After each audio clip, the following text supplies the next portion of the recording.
നമ്മുടെ കർത്താവായ യേശുക്രിസ്തുവിന്റെ നാമത്തിൽ സകല പ്രിയപ്പെട്ടവർക്കും ഒരിക്കൽ കൂടെ സ്നേഹവന്ദനം അറിയിക്കുന്നു.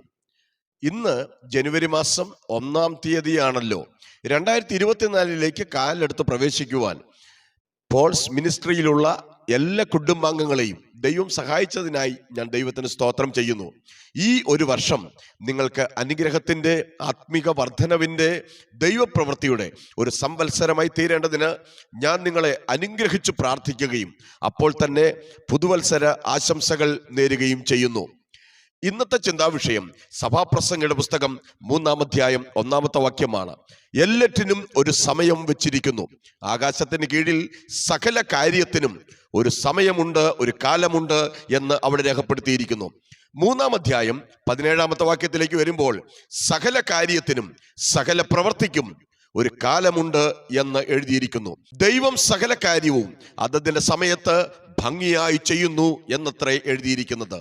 സകലവും എന്നുള്ള ചിന്തയിൽ നിന്ന് ഇന്ന് തുടർന്ന് ദൈവവചനം നിങ്ങളുമായി സംസാരിപ്പാൻ താല്പര്യപ്പെടുന്നു. ഇന്നത്തെ നമ്മുടെ ചിന്താവിഷയം സകലവും എന്ന വിഷയത്തെക്കുറിച്ചാണ്. ഫിലിപ്പി ലേഖനം 2-ാം അധ്യായം 9-ാമത്തെ വാക്യത്തിലേക്ക് വരുമ്പോൾ സകല നാമത്തിനും മേലായ നാമം എന്ന് അവിടെ കാണുവാൻ കഴിയുന്നുണ്ട്. അത് യേശു ക്രിസ്തുവിൻ്റെ നാമമാണ്. രോഗം ഒരു നാമമാണ്. ക്യാൻസർ, ട്യൂമർ, ഇതൊക്കെ ഓരോ നാമങ്ങളാണ്. ലൂസിഫർ ഒരു നാമമാണ്. ഈ ലോകത്തിലുള്ള സകലത്തിനും ഒരു നാമമുണ്ട്. എന്നാൽ വിശുദ്ധ വേദപുസ്തകം ഫിലിപ്പി ലേഖനം 2-ാം അധ്യായം 9-ാമത്തെ വാക്യത്തിൽ എന്താണ് നാം വായിച്ചത്? ഈ സകല നാമത്തിനും മേലായൊരു നാമമുണ്ട്. ഭൂലോകരുടെയും അധോലോകരുടെയും സ്വർലോകരുടെയും മുഴങ്കാലൊക്കെയും മടങ്ങുന്ന ഒരു നാമമുണ്ട്. ആകാശത്തിന് കീഴിൽ ഭൂമിക്ക് മുകളിൽ മനുഷ്യരുടെ ഇടയിൽ നൽകപ്പെട്ട ഒരു നാമമുണ്ട്. അത് ദൂതൻ മറിയോട് പറഞ്ഞ നാമമാണ്. അവൻ അവരെ അവരുടെ പാപങ്ങളിൽ നിന്ന് മോചിക്കാനിരിക്ക കൊണ്ട് അവന് യേശു എന്ന് പേരിടണം. യേശു എന്ന നാമത്തിന്റെ പ്രത്യേകത സകല നാമത്തിനും മേലായ നാമം അത്രേ. തുടർന്ന് റോമലേഖനം 8-ാം അധ്യായം അതിന് 28-ാമത്തെ വാക്യത്തിൽ ഇങ്ങനെ നമുക്ക് കാണുവാൻ കഴിയുന്നു. ദൈവത്തെ സ്നേഹിക്കുന്നവർക്ക്, നിർണയപ്രകാരം വിളിക്കപ്പെട്ടവർക്ക് തന്നെ സകലവും നന്മയ്ക്കായി കൂടി വ്യാപരിക്കുകയാണ്. ഈ ദിവസങ്ങളിൽ തിന്മയ്ക്കായിട്ട് വന്നതും കൂടെ ഈ നാളുകളിൽ വന്ന രോഗങ്ങൾ, കടങ്ങൾ, ബുദ്ധിമുട്ടുകൾ, ഞെരുക്കങ്ങൾ, നിന്ദകൾ, കടഭാരങ്ങൾ, ജീവിതത്തിൽ വന്ന മാനസിക സംഘർഷങ്ങൾ എല്ലാം റോമർ 8:28 പറയുന്നു അത് സകലവും നന്മയ്ക്കായി തീരുവാൻ പോകുകയാണ്. ഫിലിപ്പി ലേഖനം 4-ാം അധ്യായം 13-ാമത്തെ വാക്യത്തിൽ മറ്റൊരു സകല നമുക്ക് കാണുവാൻ കഴിയുന്നുണ്ട്. എന്നെ ശക്തനാക്കുന്നവൻ മുഖാന്തരം ഞാൻ സകലത്തിനും മതിയാകുന്നു എന്ന് അവിടെ കാണുവാൻ കഴിയുന്നുണ്ട്. നമ്മെ ശക്തിപ്പെടുത്തുന്ന ഒരു ദൈവമുണ്ട്, നമ്മെ നിറയ്ക്കുന്ന ഒരു ദൈവമുണ്ട്, നമ്മെ സഹായിക്കുന്ന, നമ്മെ ശക്തിപ്പെടുത്തുന്ന ആമേൻ ഒരു ദൈവമുണ്ട്. ആ ദൈവം വരുന്ന 365 ദിവസവും നമ്മോട് പറയുന്നു ആമേൻ എന്നെ ശക്തനാക്കുന്ന ഒരു ദൈവം. ആമേൻ, ഹല്ലേലൂയ. ദൈവവചനത്തിൽ പറയുകയാണ്, നിന്നാൽ ഞാൻ പടക്കൂട്ടത്തിന് നേരെ പാഞ്ഞു ചെല്ലും, എൻ്റെ ദൈവത്താൽ ഞാൻ ഈ മതിൽ ചാടിക്കടക്കും.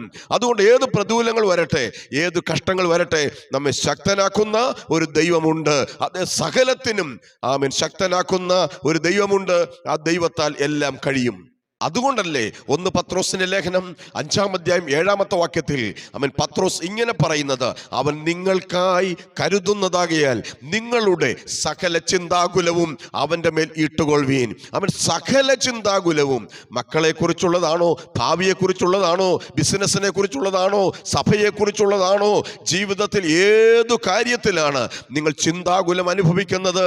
അവൻ പത്രോസ് പറയുകയാണ് 1 പത്രോസ് 5:7 സകല ചിന്താകുലവും. കാരണം അവൻ നമുക്ക് വേണ്ടി കരുതുന്ന ദൈവമാണ്. നിന്റെ ഭാരം യഹോവയുടെ മേൽ വെച്ചുകൊള്ളുക എന്ന് പറയുന്നതിൻ്റെയും അർത്ഥം അത് തന്നെയാണ്. കർത്താവ് നമുക്ക് വേണ്ടി കരുതുന്നവൻ, നമുക്ക് വേണ്ടി ഭാരങ്ങൾ ചുമക്കുന്നവൻ, അവൻ്റെ മേൽ സകല ചിന്താകുലവും നമുക്കിന്ന് ഇറക്കി വയ്ക്കാം. എന്നാൽ 34-ാം സങ്കീർത്തനം 4-ാമത്തെ വാക്യത്തിലേക്ക് വരുമ്പോൾ ഞാൻ യഹോവയോട് നിലവിളിച്ചു, അവൻ എന്നെ സകല ഭയങ്ങളിൽ നിന്ന് വിടുവിച്ചു എന്നെഴുതിയിരിക്കുന്നു.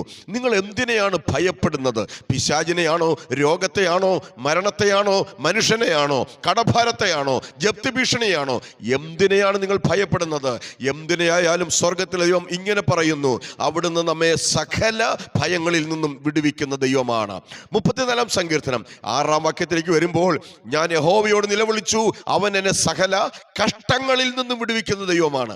സകല കഷ്ടങ്ങളിൽ നിന്നും സകല ഭയങ്ങളിൽ നിന്നും വിടുവിക്കുന്ന ഒരു ദൈവമാണ് നമ്മുടെ ദൈവം. അതുകൊണ്ട് ഭയപ്പെടുന്നവരാരൊക്കെയാണ്? കഷ്ടതയിൽ കൂടെ കടന്നു പോകുന്നവരാരൊക്കെയാണ്? ആമേൻ. നിന്റെ സകല പ്രശ്നത്തിൽ നിന്നും, സകല നൂലാമാലകളിൽ നിന്നും, സകല പ്രതിസന്ധികളിൽ നിന്നും, സകല ദുരിതങ്ങളിൽ നിന്നും, ദുഃഖങ്ങളിൽ നിന്നും നിങ്ങളെ വിടുവിക്കുന്ന ഒരു ദൈവം ഉണ്ട്. 103-ാം സങ്കീർത്തനം 3-ാമത്തെ വാക്യത്തിലേക്ക് വരുമ്പോൾ മറ്റൊരു സകല നമുക്ക് കാണുവാൻ കഴിയുന്നുണ്ട്. അവൻ സകല രോഗങ്ങളെയും സൗഖ്യമാക്കുന്ന ദൈവമാണ്. പനിക്ക് മാത്രമല്ല, കേവലം തലവേദനയ്ക്ക് മാത്രമല്ല, നമ്മുടെ ശരീരത്തിലുള്ള സകല രോഗങ്ങൾക്കും മതിയായ ഒരു ദൈവമുണ്ട്. ഞാൻ നിന്നെ സൗഖ്യമാക്കുന്ന ദൈവമെന്ന് പറഞ്ഞ കർത്താവ്, അവിടുത്തെ അടിപ്പിണരാൽ സൗഖ്യമുണ്ട് എന്ന് വചനം നമ്മെക്കുറിച്ച് പറയുമ്പോൾ, ആമേൻ, അവൻ വചനം അയച്ച് നമ്മെ സൗഖ്യമാക്കുന്നു എന്ന് ദൈവവചനം പഠിപ്പിക്കുമ്പോൾ ഇന്ന് നാം പൂർണ്ണമായി വിശ്വസിച്ചാട്ടെ. എൻ്റെ സകല രോഗങ്ങളെയും, കേൾക്കുന്ന പ്രിയപ്പെട്ടവരുടെ സകല രോഗങ്ങളെയും, അത് പ്രഷർ ആകട്ടെ, ഷുഗർ ആകട്ടെ, കൊളസ്ട്രോൾ ആകട്ടെ, അത് ഹാർട്ടിൻ്റെ കംപ്ലൈൻ്റ് ആകട്ടെ, അത് ഡിസ്കിൻ്റെ പ്രശ്നമാകട്ടെ, അത് ജീവിതത്തിൽ ഏത് രോഗമായിരുന്നാലും സകല രോഗങ്ങളെയും സൗഖ്യമാക്കുന്ന ഒരു കർത്താവ് കൂടെയുണ്ട്. 103-ാം സങ്കീർത്തനം 6-ാമത്തെ വാക്യത്തിലേക്ക് വരുമ്പോൾ അവിടെ ഇങ്ങനെ എഴുതിയിരിക്കുന്നു: യഹോവ സകല പീഡിതന്മാർക്ക് വേണ്ടി നീതിയും ന്യായവും നടത്തുന്ന ദൈവമാണ്. ആമേൻ. ആരൊക്കെയാണ് ആമേൻ പീഡിതന്മാരായിട്ടുള്ളത്? അന്യായ നുകത്തെ തകർക്കുന്ന, നുകത്തിന്റെ അമ്മിക്കയറുകളെ പൊട്ടിക്കുന്ന, പീഡിതരെ സ്വതന്ത്രരായി വിട്ടയക്കുന്ന, എല്ലാ നുകവും തകർക്കുന്ന ദൈവം ഇന്ന് നമ്മളോട് പറയുന്നു, സകല പീഡിതന്മാർക്കും നീതി നടത്തുന്ന, ന്യായം നടത്തുന്ന ഒരു ദൈവമുണ്ട്. അതുകൊണ്ട് സകല പ്രശ്നങ്ങളിൽ നിന്നും, സകല പ്രതികൂലങ്ങളിൽ നിന്നും, സകല ചിന്താകുലങ്ങളിൽ നിന്നും, സകല ഭയങ്ങളിൽ നിന്നും, സകല കഷ്ടതകളിൽ നിന്നും, സകല രോഗങ്ങളിൽ നിന്നും, സകല പീഡന അവസ്ഥയിൽ നിന്നും വിടുവിക്കുന്ന ഒരു ദൈവമുണ്ട്. കാരണം അവിടുത്തെ നാമം സകല നാമത്തിനും മേലായ നാമം, സകലവും നന്മയ്ക്കാക്കി തീർക്കുന്ന ദൈവം, സകലത്തിനും മതിയാകുന്ന ദൈവം, സകലവും പരിഹരിച്ചു തരുന്ന കർത്താവ്. ആ കർത്താവിന്റെ സന്നിധിയിൽ നമുക്ക് ഏൽപ്പിച്ചു പറയാം, സകലവും അതതിൻ്റെ സമയത്ത് ഭംഗിയായി ചെയ്യുന്ന ഒരു ദൈവമുണ്ട്. ആമേൻ. കർത്താവ് നിങ്ങളുടെ ജീവിതത്തിൽ സകല കാര്യവും ആമേൻ പരിഹരിച്ചു തരുവാൻ, നേരെയാക്കുവാൻ, ആമേൻ, കർത്താവ് അതിന് ആമേൻ അത്ഭുതങ്ങൾ ചെയ്യാൻ ഞാൻ നിങ്ങൾക്ക് വേണ്ടി ഈ 1-ാം തീയതി തന്നെ പ്രാർത്ഥിക്കുന്നു. നിങ്ങൾ പൂർണ്ണമായി സകല ഭാരങ്ങളും സകല പ്രയാസങ്ങളും അവിടുത്തെ മേൽ ഒന്ന് വെച്ചു കൊടുത്താട്ടെ. നമുക്ക് പ്രാർത്ഥിക്കാം. പരിശുദ്ധനായ ദൈവമേ, സ്വർഗസ്ഥനായ നല്ല കർത്താവേ, അനുഗ്രഹിക്കപ്പെട്ട 2024 ജനുവരി മാസം 1-ാം തീയതി തിങ്കളാഴ്ച പ്രഭാതത്തിനായി നന്ദിയോടെ സ്തോത്രം. ഈ വചനം കേൾക്കുന്ന പ്രിയപ്പെട്ടവർക്ക് ഈ മാസം, ഈ ഒരു വർഷം അനുഗ്രഹത്തിൻ്റെ, വാഗ്ദത്ത നിവൃത്തിയുടെ, പ്രവചനത്തിൻ്റെ പൂർത്തീകരണത്തിൻ്റെ ഒരു വർഷമായി തീരുവാൻ, അവരുടെ പ്രാർത്ഥനാ വിഷയങ്ങൾക്ക് മറുപടിയുടെ ഒരു വർഷമായി തീരുവാൻ, ആയുസ്സോടെ ആരോഗ്യത്തോടെ ജീവനുള്ളവരുടെ ദേശത്ത് കർത്താവ് വരുവാൻ താമസിക്കുന്നെങ്കിൽ നന്മകളാൽ നിറയ്ക്കുന്ന ഒരു വർഷമായി തീരുവാൻ, ശുശ്രൂഷയിൽ, സഭാ യോഗത്തിൽ, സഭാ കാലയളവിൽ, അവൻ കുടുംബജീവിതത്തിൽ അത്ഭുതം ചെയ്യുന്ന ഒരു വർഷമായി തീരുവാൻ ഞാൻ അവർക്ക് വേണ്ടി പ്രാർത്ഥിക്കുന്നു. പിതാവിൻ്റെയും പുത്രൻ്റെയും പരിശുദ്ധാത്മാവിന്റെ നാമത്തിൽ ഞാൻ അവരെ ബ്ലസ് ചെയ്യുന്നു. കർത്താവെ, അവിടുന്ന് പ്രാർത്ഥന കേൾക്കുന്നതിനായി സ്തോത്രം. ഈ മിനിസ്ട്രിയെ അവിടുന്ന് അനുഗ്രഹിക്കുന്നതിനായും സ്തോത്രം. യേശു ക്രിസ്തുവിൻ വിലയേറിയ നാമത്തിൽ തന്നെ ആമേൻ. ദൈവത്തിന്റെ കൃപയാൽ ഒരു പുതിയ വർഷത്തിലേക്ക് പ്രവേശിക്കുവാൻ കർത്താവ് നമ്മെ സഹായിച്ചല്ലോ. ഒരിക്കൽ കൂടെ ഈ പോൾസ് മിനിസ്ട്രി എന്ന ഈ മെസ്സേജ് നിങ്ങൾ കേൾക്കുന്നതിനെ ഓർത്ത് കർത്താവിന് ഞാൻ നന്ദി പറയുന്നു. നിങ്ങൾക്ക് പ്രത്യേകിച്ച് ഞാൻ നന്ദി പറയുന്നു. അപ്പോൾ തന്നെ പ്രാർത്ഥനയോടെ ആയിരിക്കാം. കർത്താവ് അതാതിടങ്ങളിൽ നമ്മെ സൂക്ഷിക്കട്ടെ. ഇതുവരെയും ഈ യൂട്യൂബ് ചാനൽ നിങ്ങൾ സബ്സ്ക്രൈബ് ചെയ്തിട്ടില്ലെങ്കിൽ, കർത്താവ് ആയുസ്സും ആരോഗ്യം തന്നാൽ 365 ദിവസവും ഈ പ്രഭാതത്തിൽ നിങ്ങൾക്ക് ഈ സന്ദേശം ശ്രവിക്കുവാൻ കഴിയും. മറ്റുള്ളവർക്ക് ഷെയർ ചെയ്ത് കൊടുക്കണമേ, കമൻറ്റ് ചെയ്യണമേ, അപ്പോൾ തന്നെ ലൈക്ക് ചെയ്യണമേ. നിങ്ങൾ ദയവ് ചെയ്ത് ഇടസമയങ്ങളിൽ നിങ്ങളുടെ പ്രാർത്ഥനാ വിഷയം പറഞ്ഞാൽ ഞങ്ങൾ നിങ്ങൾക്ക് വേണ്ടി പ്രാർത്ഥിക്കാം. കർത്താവ് നമ്മെ ഏവരെയും സഹായിക്കുമാറാകട്ടെ. ആമേൻ.